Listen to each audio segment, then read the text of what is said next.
Okay, Barbara, we are live. Good afternoon, everyone. Thank you so much for joining us. It's a real pleasure this afternoon to introduce you to an author new to you, and certainly new to me, and in fact, new to the whole world of crime fiction, William Maas, and his wonderful book, The Bucharest Dossier. I am holding my advanced reading copy. We have completely sold out of our signed copies, although we might straggle up one or two. And I think your book has been so successful. Are you already in a reprint? I am, yes. Thank you. Oh, that's an unusual thing for a first novelist, so congratulations. You've certainly had stunning reviews. Are you a John Le Carre fan? Because he appears to be the author most often referenced to your work. I am actually. I am a great admirer of George Smiley. And if I ever had to have dinner with any characters in a fiction novel, that's what I would pick, I think. He was a wonderful man, David Cornwell being his actual name. We never met him, but he signed books for us for many years. And I was hoping he'd live to be at least 100. I think he was working his way towards it. But and there's a collection, there's something still post-mortem coming out by him. I can't remember if it's letters or memoir or something. But anyway, he's had a phenomenal career, and I think he'd be very interested in this book. I am very interested in it because I have, in fact, been to Romania. Ah, all right, then we can talk.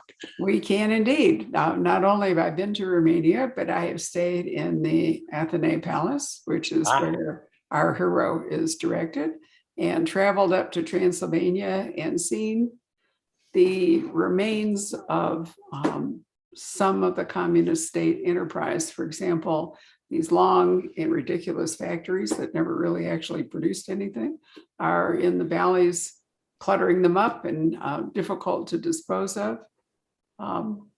There's also an excellent museum in which they have displays to show you what it was like under Ceausescu and communist rule, and also a movie of the revolution and the execution of Ceausescu and his wife, which is pretty brutal. You know, one thing I thought was interesting in your book was when you explained why it was that it was such a summary and brutal execution.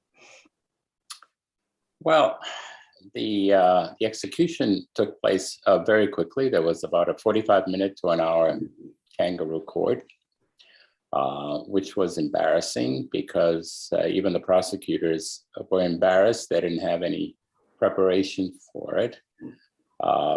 And they were basically trying to get rid of him before, well, there were two reasons. One, they thought there might be people on his side who might try to save him. But the true reason was that they didn't want him to implicate them, the people who are doing the coup, which I think is what it was.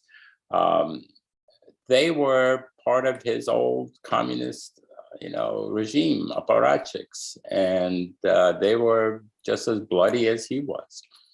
And they wanted to shut him up before he implicated all of them. There's some interesting parallels to what's going on in the world, which is one of the reasons that I wanted to talk about this book. You have a sentence which I thought was very apropos, in which you say communism has been corrupted. Not the exact sentence, but basically what you're saying is, although it was an idealist system, it's been corrupted by totalitarianism. And I was trying to think, has there ever been what you could call a really free communist state, or has every single one of them ended up with some kind of a strongman? All of them did. The problem, if you read Marx, he despised strong central governments. It was a commune type image that he had, where everybody worked for the common good.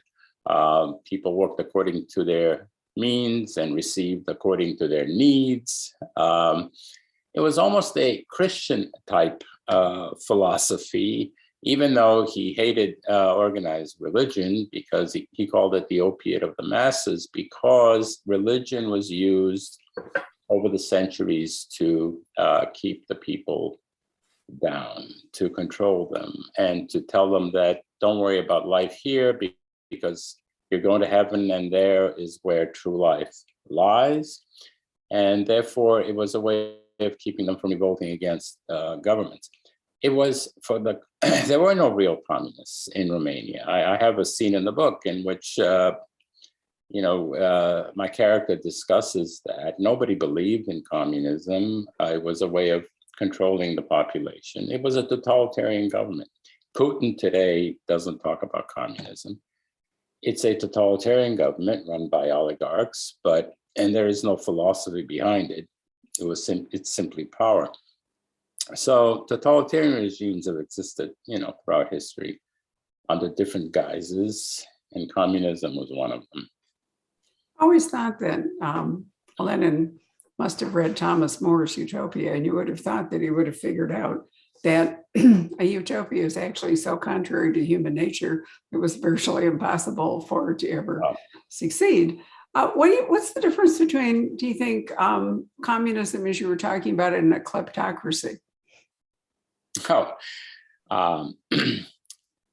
Communism, the way it was practiced, not the way it was written, was a kleptocracy. It was controlled by the nomenclatura, the upper echelon of the Communist Party. They all stole from the government coffers. They all had offshore accounts in Switzerland, Liechtenstein, Luxembourg, and they all lived like princes. They all had their little dachas outside of Bucharest or in other parts of Romania, while the rest of the population was starving. They had their own private party stores that were fully stocked with European goods and food, while people stood in line for bread and milk and eggs. So it was always a kleptocracy, and that's part of the reason why the post-communist era Soviet satellite states, including the Russia itself, are so corrupt to this day. Yeah. Romania is like third from the bottom in terms of corruption in the European Union countries. Ukraine was corrupt as hell before the war. It's all a vestige of the communist system, where everything was based on bribes, everything was based on stealing. You couldn't go to the doctor without bribing him with either money or eggs or bread or a chicken. If you needed surgery, you had to have a grandmother with jewelry that you could bring. Otherwise, you would never get your surgery. So everything was based on bribes. And that is what has remained in all of these communist countries throughout Eastern Europe, that whole system of corruption. It's interesting that the Eastern European members of the EU are, as you say, in that set, whether it's Hungary or, Viktor Orban, for example. I used to love Budapest, which is one of my favorite cities, and now I don't really feel much like going to Hungary. Anyway, Romania is a beautiful country, and there's lots of legend. If you travel up to Transylvania, where Dracula's castle actually isn't, it's an American creation from the 1950s or something like that. But that's right. There's much to love, and Bucharest to me felt, very much like a European capital. I mean, it has outdoor cafes. There's this beautiful main hotel, the Athene Palace, has a great museum with lots of crown jewels and other things. And you wonder, I've always thought it was like a cut above Bulgaria. Would that be fair? Above who? I'm sorry. Above Bulgaria. I've always thought of Bulgaria as being more gangstery. Oh, it is. You're absolutely right. No, look, Bucharest used to be called the Paris of the East, although a few other capitals tried to steal that name, but it was actually a set of Bucharest. Bucharest had beautiful architecture, which just could demolish to build his own palace, which exists today. It's still unfinished. It is the second largest government building in the world next to the Pentagon. He demolished a lot of the old parts of the city, which were beautiful, but there's still parts that are of the old French architecture. The Romanians and the French had have a long history of cooperation and love. My father studied medicine in Romania with French textbooks, if you can believe it. So it was very cultured. Romania between World War I and World War II was a very rich country. It had oil in the Ploiești oil fields. It had rich soil, and it produced a lot of grain. So my parents went there before World War II in the 30s. My father studied medicine there from Greece. They went independently because Greece was poor. And so they met there, and then World War II came. They weren't allowed to leave, and I was born there, and that's how my story started. So a lot of the things in the book are firsthand. I left when I was 6, stayed in a refugee camp for 2 years in Greece, then came to America when I was 8. My character left Romania when he was 8, stayed in a refugee camp for 1 year, came to America when he was 9. But I used some of my own experiences. I've gone back to Romania during the 80s probably a dozen times. I spent the whole summer there 1 year, so I know the country very well. I know the Ceausescu years very well.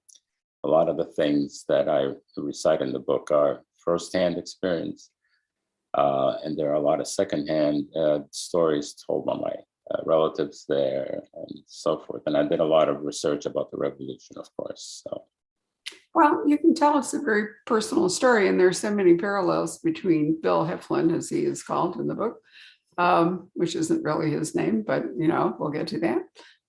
Who, in fact, you also talk a lot about the immigrant experience, about what it feels like to come to a country and maybe never escape the past and the country you came from, and never become fully immersed in your new country. But like Bill, you went to Harvard and became, you're an anesthesiologist, is that right? Yeah. Mm-hmm. And so Bill too goes to Harvard, and then he's recruited by a Romanian professor, Pinkus, who in fact kicks this book off by being murdered by a Romanian state agent in the very first chapter. So your book, while it's set in 1989, you do go back in time. You certainly go back to 1980 when Bill first goes to Harvard and is recruited eventually by the CIA. And so I like the fact that there's a fluidity in the way you structured the story. You decided not to tell it chronologically, right? You decided that you would move around in time. Why did you do that? It's an interesting choice. Well, there's always the question of how do you bring in backstory in the book? And you can talk about it, but I wanted to show it. I wanted to be cinematic. I wanted to be visual. So I had to go back and show the actual scene of what he remembered, and how he became the person that he became. He has this passion for a girl he left behind, Pusha, when he left Romania with his parents, and she has grown into a mythological figure in his mind, the image of perfection, perfect love, together with his childhood. And how do you portray that? I needed to show what he felt. And you can't just say it, he loved her. Right? That's not enough. So you need to go back and forth to have a real falling in love with Pusha as she was, and Pusha as he imagines her, and so forth. The word Pusha is not even a girl's name. It means, it comes from Pusha, which means a little doll. So he doesn't even know her name, her first name. And so it is really, a lot of it is in his mind. It is an idealized love. And no other girl except for one that he meets at Harvard ever reaches that level in his own mind. Well, he's, I think it was interesting. He talks about the community in the United States where his parents settle, and how claustrophobic it is, how fearful people can be. They never really feel comfortable in where they are now, or sever their ties. And they resent the fact that he wants to move on and immerse himself, as you say, in the American dream, which he does. How did he get into Harvard? How did the character get into Harvard? Yeah. How did I get into Harvard? Same way you did, I'm guessing, but I didn't want to be that personal. No, I got into Harvard by applying. I was a straight A student, so I got into every college I ever got into. But that I've applied to. But that's not how. I mean, Bill Heflin is also a good student, but there is a whole backstory to his education being all paid for. He thinks it is at first that it's simply a scholarship that he's receiving, but then he realizes that there is, like in Great Expectations, there is someone in the background who is watching out for him and paying for his education. And as in Great Expectations, it's not always who you think it is. So, well, actually, one of the joys of the book, I think, is by the end, you've traveled through his early life and assumptions and so forth, and it all makes sense. And you're absolutely right. It's definitely the way to tell this story. But let's talk for a moment about, why is Pinkus assassinated? I mean, it's a very Putin kind of a move, isn't it, to send somebody into another country, to somebody's home, just like the Russians that went to Salisbury and, tried to poison the two people there. Harvard had been Pinkus's his haven. I assume to some degree it was one for you. So what was the reason for the assassination, which is what starts us off here? Well, Pinkus is a professor, but he's also a recruiter for the CIA. And one of the ways he recruits people is by getting them into a gentleman's club at Harvard. In those days, men's clubs were all male. Now, I believe most of them accept women also. And it was an elite group of mostly rich kids, basically. I was not part of one, but I know people who were, so I can write about it. And they met future leaders of industry, future whatever, bankers. And so it was a place to make connections. That's how there's a club called the Porcine Club, where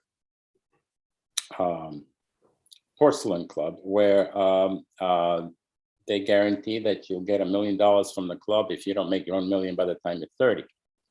So that's the kind of place it was. And it was also a place for recruitment for the CIA. So I describe how Heflin was recruited by Professor Pinkus, but Pinkus is also on a committee, White House committee on Romania, because in '89, Romania was the only country that hadn't yet left communism behind. By December of '89, the wall had fallen.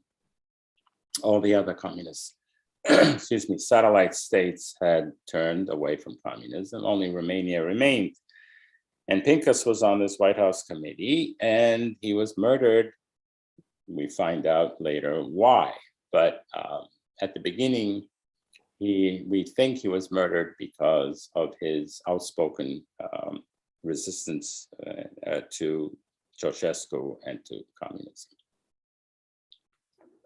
It's a very moving scene, and Bill, who thinks of Central Park as similar to, there's a beautiful park in Bucharest, the name of which I can't pronounce.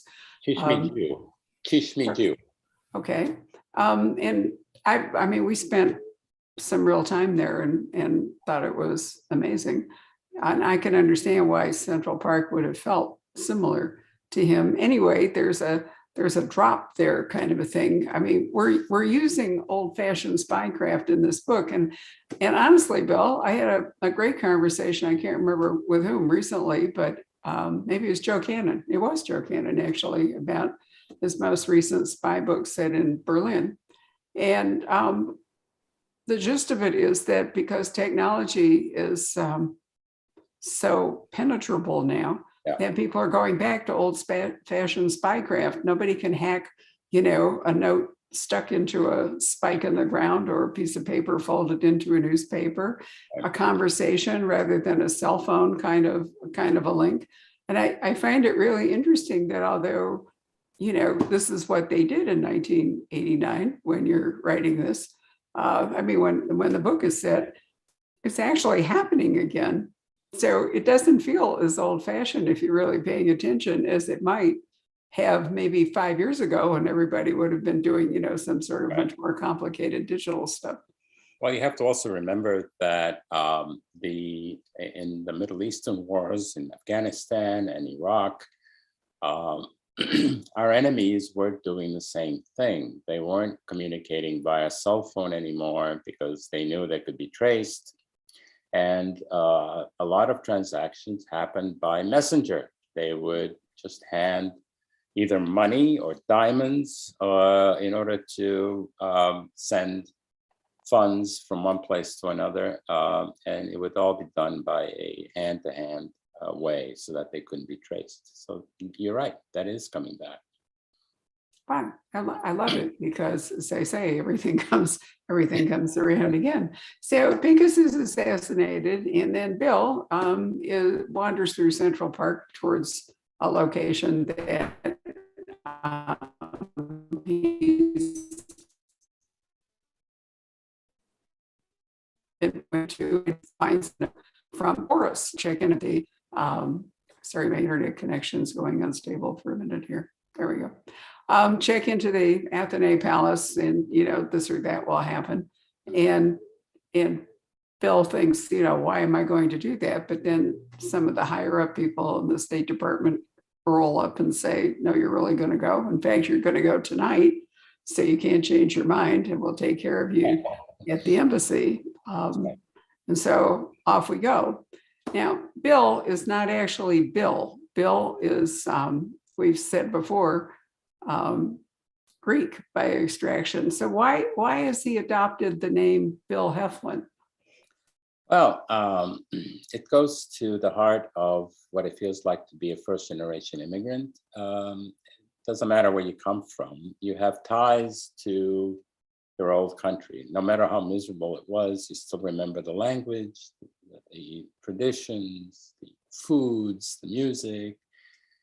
And first-generation immigrants, whether it's Little Italy or Chinatown or Astoria in Queens, tend to stick together because they don't know the language very well. They are afraid of the big bad world out there. So they form these little communities.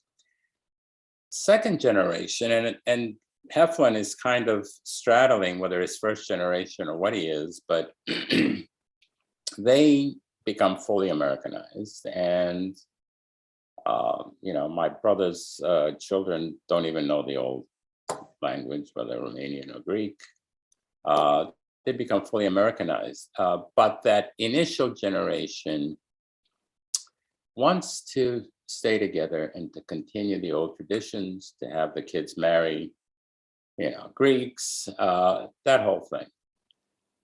Both I and Heflin revolted against that. He wanted to be a true American.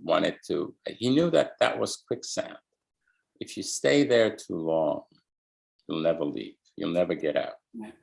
It turns out to be brilliant for his spy career, because while he hasn't gone to enormous lengths to conceal who he is, the truth is that because he's Bill Heflin, it would take a certain amount of digging for anybody to disprove that's who he is. So when he goes to Romania, he's going there largely without backstory, which is a serious asset. Now, I do have to ask you a frivolous question, which is, why is it Kent cigarettes that are the principal tool of bribery. He goes armed with cartons of Kent cigarettes, and apparently one carton, I mean, one package of Kents will get you amazing stuff. Why were the Romanians so hung up on Kents? That is not trivial. The Romanians, the Kent company, I forget which company it is that made Kents, were brilliant. They were the first to introduce cigarettes into the Eastern European countries. And Kents became almost an alternate form of currency in Romania. They didn't know anything but Kents. And so when you say, give me a cigarette, they say, give me a Kent. And Kents were very hard to come by. And so they could only get them through the black market or through tourists that came by. And so you could do a lot with a pack of Kents in those days. I mean, you could buy dinner with it, you could, and I go through it all, what you can get with Kents. Well, you do. I mean, you have a wonderful portrait of, Bill on the plane, the Romanian crew, who turn out to probably all be agents of the security system. He gets a inferior scotch, and then recognizing that it's not really Johnny Walker Black, he moves himself up to business class using Kents and gets better stuff. When he arrives, he can't even get through passport control without more Kents. So I thought it was wonderful the way you showed us. My experience with that is in Egypt. Egypt is a place where you wind up offering bribes much of the time to get anything done.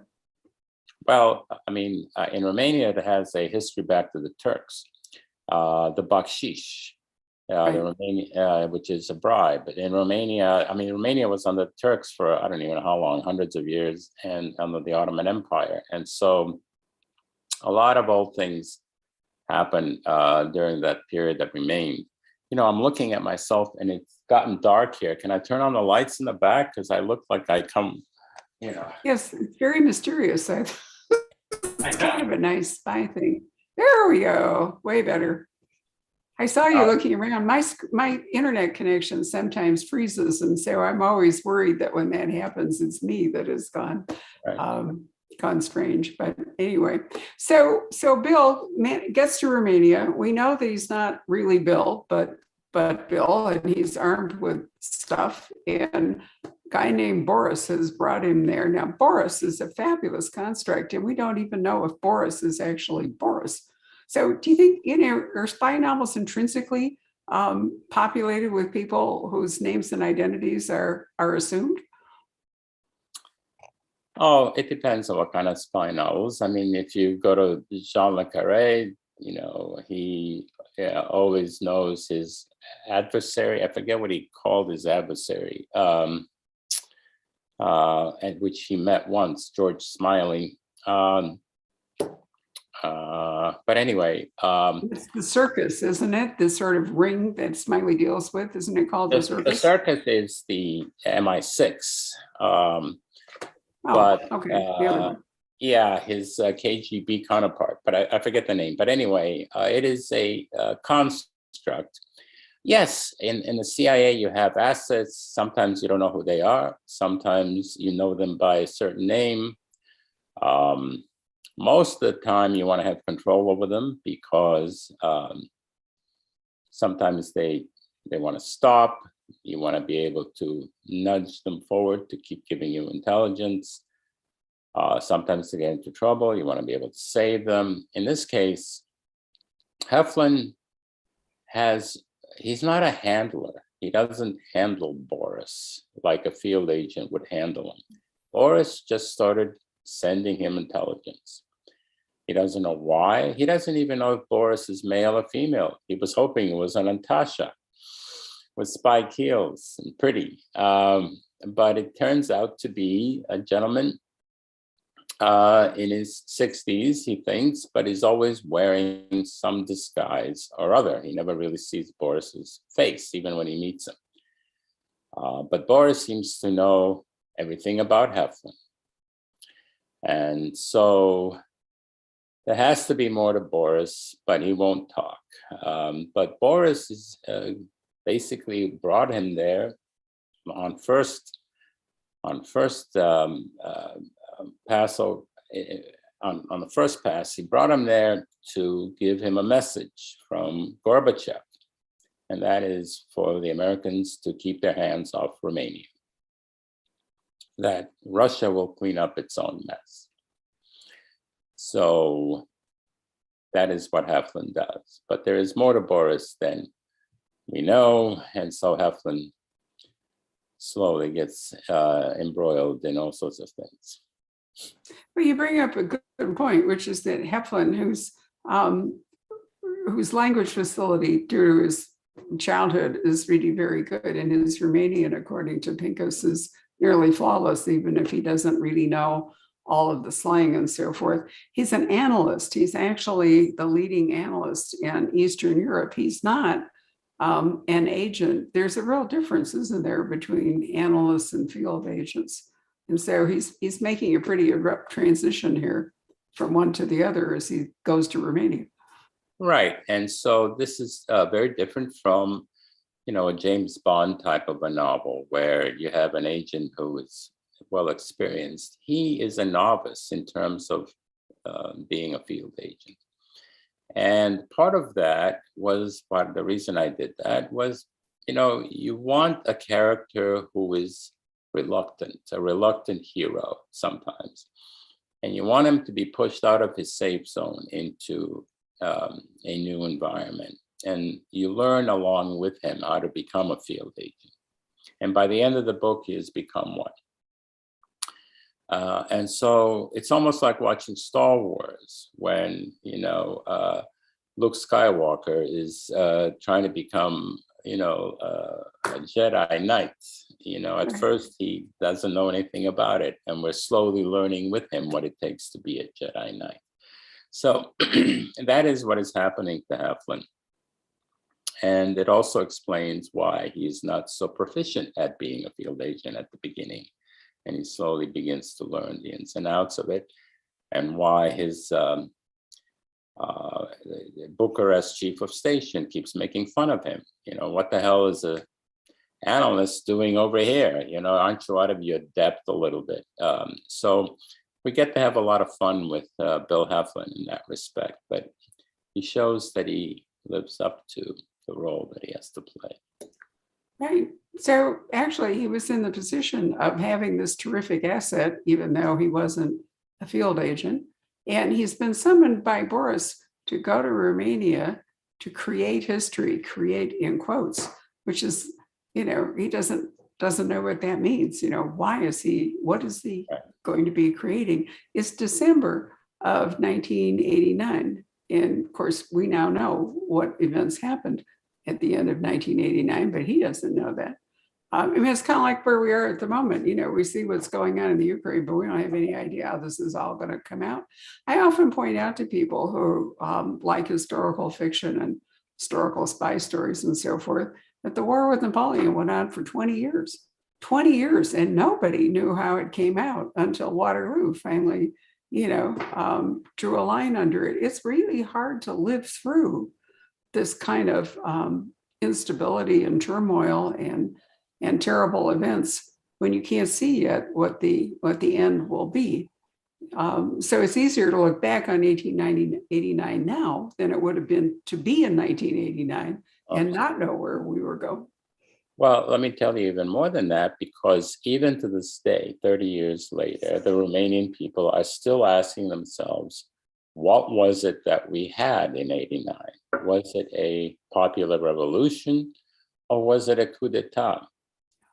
And that is something that is not answered by history yet, partly because all the files that were created during that time of everybody's actions are stored by the present Securitate, called by other names, but the old security service, the Securitate, was disbanded after the revolution and reinstituted a couple of months later under different names with the same people in control of it.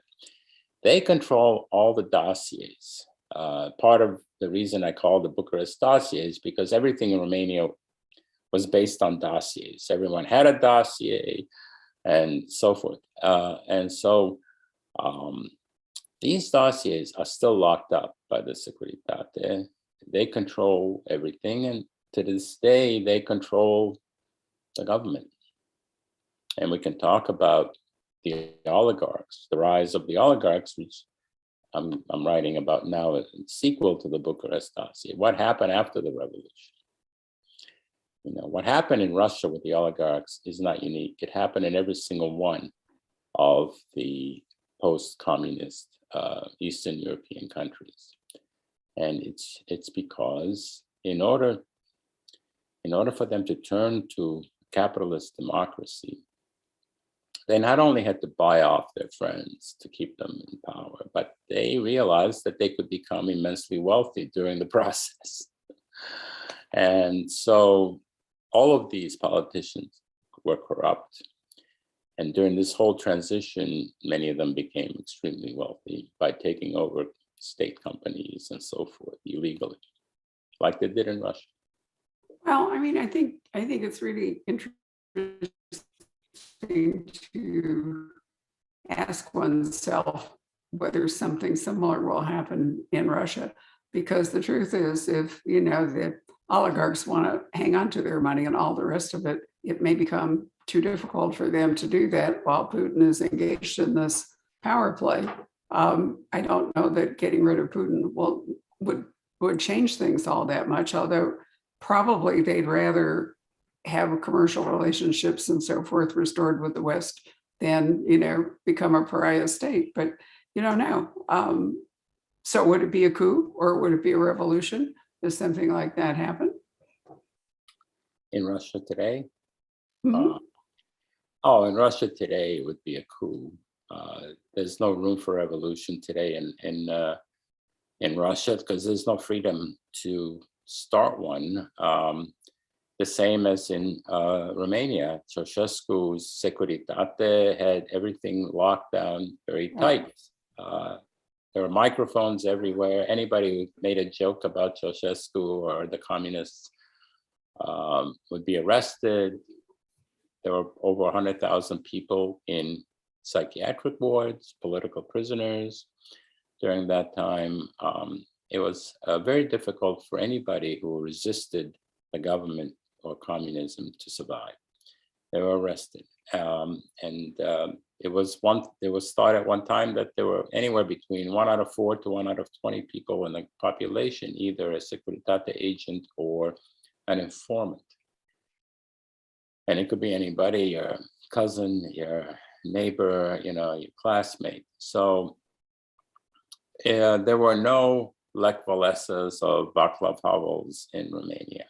They were all in jail or in psychiatric wards.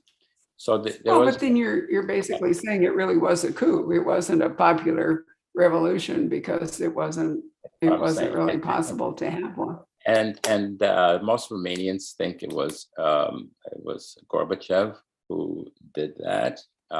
There's good reason to believe that because Gorbachev hated Ceausescu. Ceausescu hated Gorbachev because Ceausescu was a Stalinist, Gorbachev was a reformer.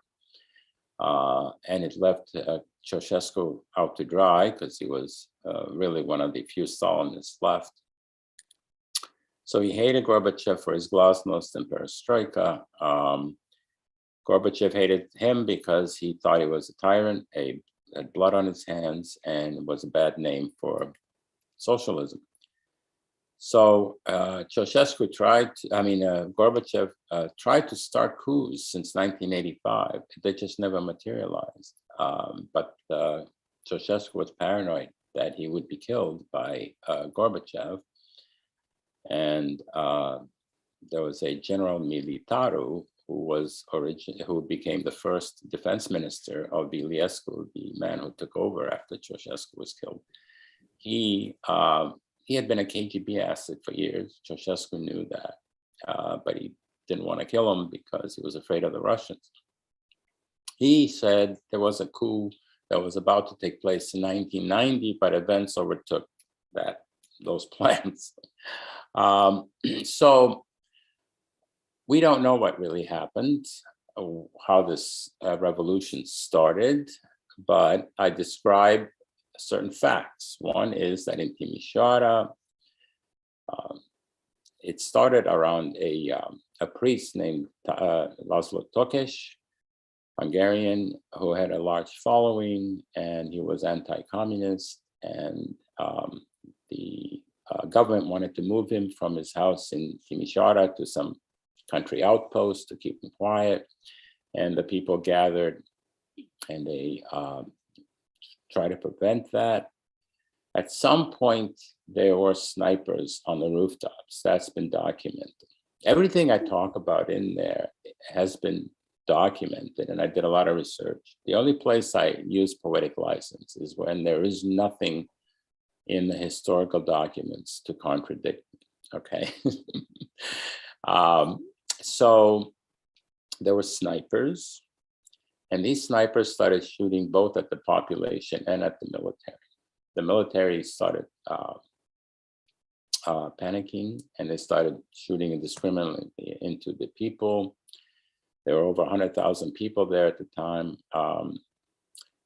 Eventually, 600 or 700 people were killed. I don't know how many were wounded. And in fact, even the killed, we don't know, because the government would come in the middle of the night and take the bodies and incinerate them.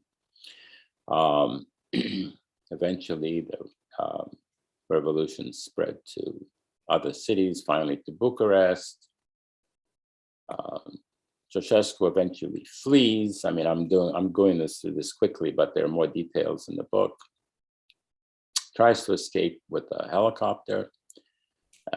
He is caught, kangaroo trial, and then he is shot with his wife. So all of those are the facts. I go into speculation a little bit about who started. Who were these snipers, first of all? And they caught some of them. They were on Romanian television. They were from the Middle East, okay, from Libya, Syria. They didn't speak a word of Romanian. So what were they doing there? And then about 2 or 3 days after Ceausescu was killed, they disappeared, even those in the hospital. So obviously the Securitate knew something about these people because they were the only ones that had the power to do this. So then you start saying, well, why and whose interest was it to have a bloody revolution rather than a quiet coup and so forth? And that's what I go into the book. Well, your book is an interesting tapestry. I mean, we have a whole thing about the immigrant experience, somebody moving from one country to another, basically one identity to another. It's a spy story. It's a story of a revolution. That was my unstable again. And you've been unstable the whole time. Have I? Yeah, it's I don't know how I'm coming through to you, but you're coming in slow motion to me. I'm sorry. I have no idea why it does this, but I also wanted to say, because we've kind of left that behind, that this is really a love story too, and a very powerful love story. So you've brought all kinds of elements into this book. No wonder it is so wonderfully well reviewed. You must have had had you written anything before? Is this really your first novel? No, it's not. It's my fourth, actually. I wrote my first novel when I was in medical school. It was about Pusha also, but it was a psychological novel. Pusha did exist in real life, but the rest of it is fiction. I had an agent. I had Knopf, who was interested, but eventually decided not to. Then I wrote 2 novels since then. So this is really the fourth, but the first one that is being published right now. The other 2 are not spy novels. They are Michael Crichton type thrillers. Well, that's because you have this scientific background. I thought you probably had at least completed one or two works, because this is a sophisticated structure and a sophisticated narrative for a first novel. And so I congratulate you. I think it's just a wonderful book. And even though set in 1989, incredibly relevant to just where we are at the moment. Patrick, why don't you come and join us? I'm going to reboot my computer when we're done with this, because I keep disappearing. You will do better. Oh, spring up. There you are. There. Yeah, our Romanian friend has joined us, thankfully.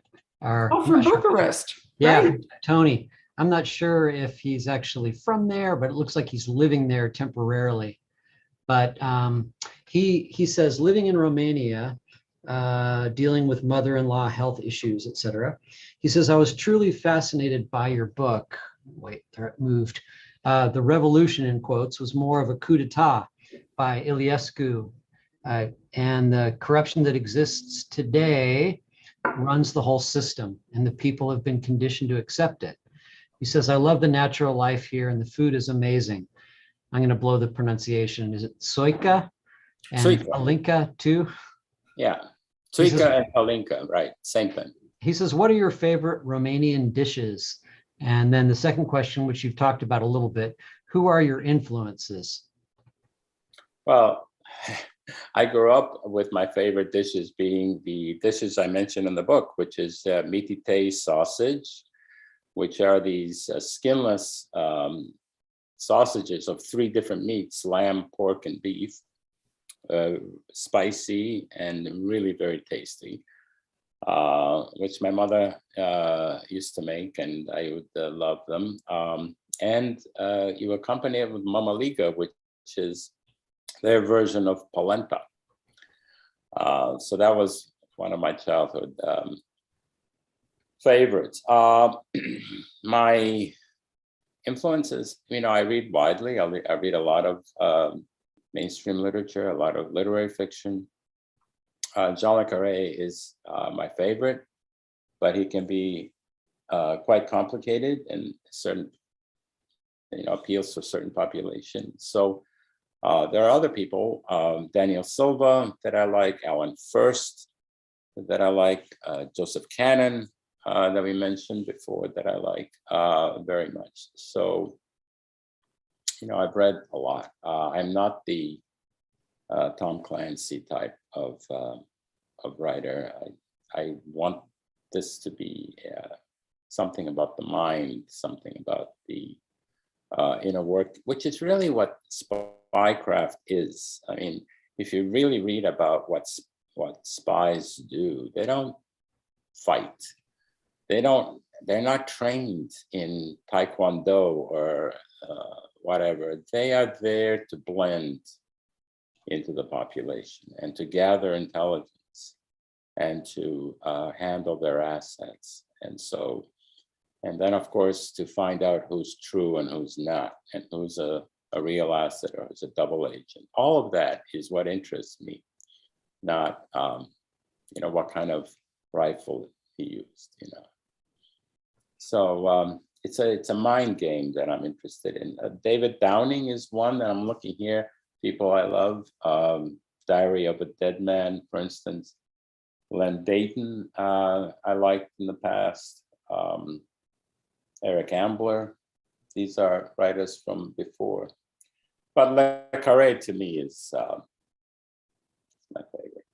I'm really glad you mentioned David Downing, because I think his series of spy novels, World War II novels, named after train stations in Berlin, is really brilliant.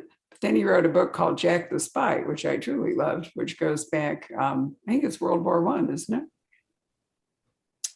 I never read it. I don't know. I'm pretty sure it is. Anyway, he's a remarkably gifted writer that I think deserves a larger audience. Your work reminds me of Alan First quite a lot. Yes. The thing with Alan First, I mean, it's wonderful writing.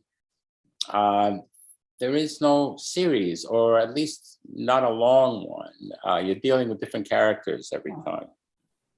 And so you have, which is good and bad. Okay, so you get to see different points of view of basically the same period of time. But I would like to see some of his characters continue on to more works, you know. Sometimes they show up, but again, in different novels, but not as much as other writers use that. Another guy I like is Owen Steinhauer. Now, he's an interesting writer because he became famous with a book called The Tourist. I don't know this for a fact, but Owen Steinhauer lives in Hungary. He's married a Hungarian, and he lived there during the time of the Romanian Revolution. And these snipers that I'm talking about were actually tourists, and they came in through Hungary, and nobody knew who they were because they saw them coming in these buses, all military men, aged men, and who would come into Bucharest in the middle of, or to Timișoara in the middle of December. I mean, first of all, who would come to Romania as a tourist period, but who would come in the middle of winter? So, and so they were known as the tourists, the mysterious tourists, and then became the snipers, and then they disappeared. So then it's kind of interesting that Owen Steinhauer, who lived there at the time, called his novel The Tourist, and which is another name for a CIA agent in his world. So I'd like to talk to him about that one day if I ever meet him. Have you come across a writer named Charles McCarry? I haven't, no, but there's so many. Yeah. There's so many who write spy thrillers. I mean, it's a crowded field, unfortunately. Yeah, and a number of them were actually in the field themselves. Yeah. Like Graham Greene and Le Carre. Yeah. Although Le Carre, he made so many things up. I mean, he made the word mole up, basically, which everybody uses right now. The circus was a name that he made up. He made a lot of stuff up. So, you know, even though he got a taste of what the age or MI5 or MI6 were like, he wasn't really, you know, big field agent or anything like that. He was an office guy. And so it's like me, you know, I use my knowledge about Bucharest and about that whole Ceausescu period to give my fiction a base of knowledge and atmosphere from which then I could write fiction. I think that's what Le Carre did with his knowledge about the agency, and from which then he started making things up. Well, you could have written medical thrillers, but instead you've written a spy novel. Are you now writing full time? Are you still practicing? No, I'm not. I haven't been practicing for several years now. So I've been blessed to be able to do this. I don't have any children that I have to send to college. And you are writing a follow-up book to the Bucharest Dossier? Yes, it's practically done. It is the rise of the oligarchs. Tentative title, The Bucharest Legacy. Oh. And I want to show what happened to Romania 3 years after the revolution. Epelin has to return. And I show the disappointments of the revolution. They don't always go where they're intended to go, that's for sure. Anything else, Patrick, that people have asked? Let's see, Linda asks, which culture has had a stronger impact on you, Romania or Greece, and how so? Well, I go about that, through that in the book a little bit. Romania, the language. Every time I hear Romanian, just my heart melts. It's the first language I knew. But I don't, there isn't a lot of knowledge in me about the Romanian culture, or because I never learned to read in Romanian. I left when I was 6. I never went to school. I went to first and second grade while I was in the refugee camp in Greece, so I learned Greek as my second language. So I have a lot more knowledge about ancient Greek history, Greek culture and all of that than I do about Romania. But the language and the music and stuff, I still adore. You do actually reference in the book some Romanian authors. I think, 4 or 5 that you particularly mentioned. Yes, I do, but I'm not that knowledgeable about them. I mean, I try to read them, but it is, it's hard to read for me in Romanian. It's slow. I'm slow at it. I have to hear my own voice in my ears, so I'll know what I'm reading. It's like little kids learning to read. They have to mouth it out. The only one I can think of is Andrei Codrescu, and he's American, right? Yes, I spoke to Andrei Codrescu once. I met him. He's a funny guy. He used to be on NPR, and he wrote several books. He's got a great sense of humor. A lot of famous Romanians, Mircea Eliade, all sorts of people in what's his name? These are anthropologists, philosophers, and so forth. Eminescu. Brancusi, who is a Romanian sculptor. So there's a lot of Romanians in history that became famous. A guy named Palade won the Nobel Prize when he came to America. He's a doctor. My father went to medical school with him. So, so there's a diaspora of Romanians too, but my roots go to the Greeks because that's how my parents brought me up, but my language goes back to Romania. The truth is, I'm American through and through, and that's what Heflin wanted. How can you be more American than joining the CIA and trying to fight the communists, right? Good point. Well, I do think that, you do a remarkable job talking about, people who arrive in this country and what decisions they make about how they want to live here, whether they're going to be always looking backward, whether they're going to be, I don't want to say tribal, but, relatively closed in a community, or whether they're going to try to absorb themselves or be absorbed into more mainstream life. And there are cases for all of it, I think.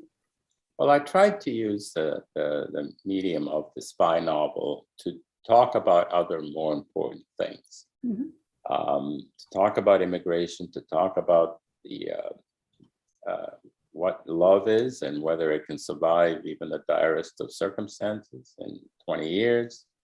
I tried to compare some of the attributes of communism and capitalism, and to show that they were not all that different in practice, because there was no equality in communism. There was the upper class and there was the rest. It was a little bit like trickle-down economics. So there are a lot more similarities than we think there are. And of course, there is one of the reasons I want people to read the book is because it's a warning that totalitarianism can happen anywhere, including the United States. So don't think it can't.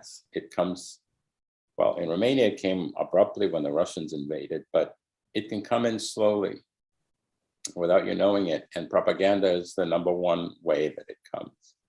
And we have that today in the United States.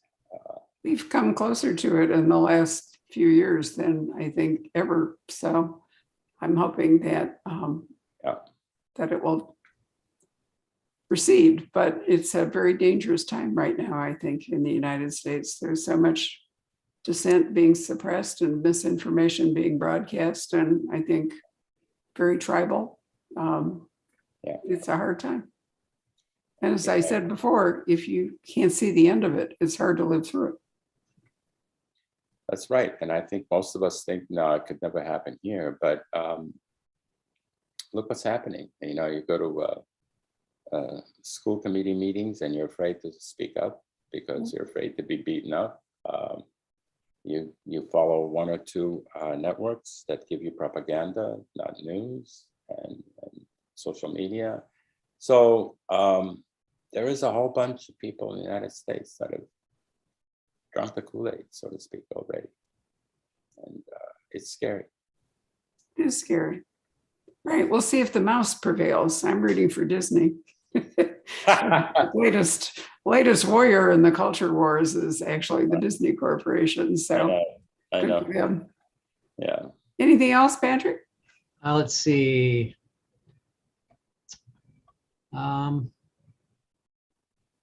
Well, Tony has a suggestion for a Romanian author, and I can't for the life of me pronounce the name. Maybe you could.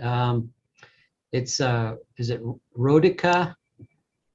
Rodica, and then OJOG hyphen Brasoveanu. I don't know who that is. He says that this author writes Agatha Christie style books. And Linda says, have you read Eric Maria Remarque's Arc de Triomphe? No. Sorry to say I have not. Well, I'm going to give a shout out to Bucharest Beautiful Bookstore, because one of the most gorgeous bookstores I've ever been in is in a bank, a converted bank in Bucharest. And if you're a book person, it's almost worth going just for the bookstore. There are many other things to enjoy there, but it's a knockout. The book will be published in Romanian in Bucharest in 15 months or so. So I've already signed a contract with them. So that'll be fun. I'll probably go there on a little tour. Maybe you can have an event in the fabulous bookstore. It'd be wonderful. Well, Bill, it's really been a great pleasure to meet you. Thank you for spending time with us and for signing books. As I mentioned earlier, this is our May historical book of the month at the Poison Pen. And we have a few extra copies not yet signed, or possibly not going to be signed. We'll see. But I urge you to look for it. And I'm hoping that Ocean View will do a paperback of it. Do you know if they're going to? Yes, they will be in about Excellent. a year. So, if you have to wait for the paperback, that'll be fine. And now we know there's going to be a follow-up book. So that's exciting news too. Anyway, it's been a great pleasure to meet you. Thank you so much for your time. Good afternoon, everybody. Enjoy the rest of your evening.